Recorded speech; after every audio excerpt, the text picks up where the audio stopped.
नमस्कार. आपण रोज पाहतो आपल्या घरातील स्त्री, मग ती आई असो, पत्नी असो, बहीण असो किंवा मुलगी असो, पहाटे उठल्यापासून ते रात्री झोपेपर्यंत सतत धावपळ करत असते. कुटुंबाची काळजी घेताना, प्रत्येकाची आवड निवड जपताना ती स्वतःकडे मात्र पूर्णपणे दुर्लक्ष करते. केस गळत असतात, चेहऱ्यावर थकवा दिसत असतो, हातपाय दुखत असतात, कंबर दुखत असते. अशा तक्रारी आपण अनेकदा ऐकतो, पण तरीही औषध पाणी लांबच, डॉक्टरांकडे जाऊन तपासणी करायची सुद्धा तसदी घेत नाही. नंतर बघू, अजून खूप काम आहे असं म्हणत आपण अंगावर आजार काढतो.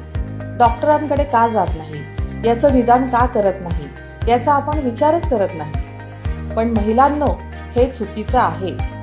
तुम्हाला माहितीये, तुम्ही तुमच्या कुटुंबाचा आधारस्तंभ आहात. तुम्ही निरोगी राहाल तरच तुमचं कुटुंब सुखी आणि निरोगी राहील.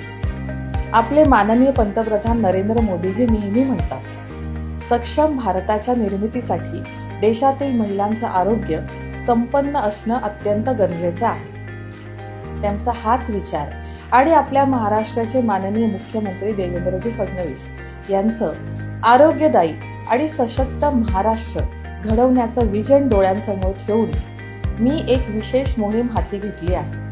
पुणे शहरातील माझ्या प्रत्येक गरजू भगिनींसाठी मी एक विशेष मोफत आरोग्य तपासणी अभियान करणार आहे. निरोगी सखी राहील सुखी महापौर महाआरोग्य अभियान. हे अभियान फक्त एका दिवसापुरतं मर्यादित नाही, तर हे वर्षभर सुरू राहणार आहे. या अभियानाअंतर्गत सहभागी होणाऱ्या प्रत्येक महिलेला आपण एक हेल्थ कार्ड देणार आहोत. यामुळे तुमच्या आरोग्याची माहिती आणि रिपोर्ट नोंदवले जातील.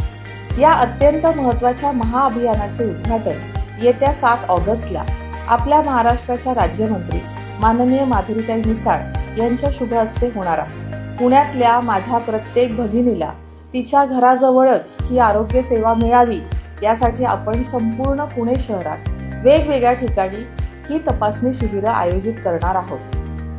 ही शिबिरं कुठे आहेत आणि त्यांचं वेळापत्रक काय असेल, याची सविस्तर माहिती लवकरच जाहीर केली जाईल.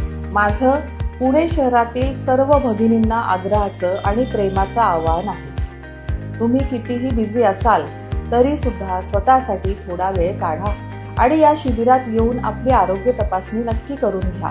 आणि हो, माझ्या ज्या सधन भगिनी आहेत त्यांना माझी एक विशेष विनंती आहे. आपल्या घरी आजूबाजूला काम करायला येणाऱ्या ज्या कष्टकरी महिला आहेत, घरकाम करणाऱ्या मावशी आहेत, त्यांना प्रेमाने, हक्काने आणि गरज पडल्यास थोडं आग्रहाने सोबत घेऊन या आणि त्यांची तपासणी करून घ्या.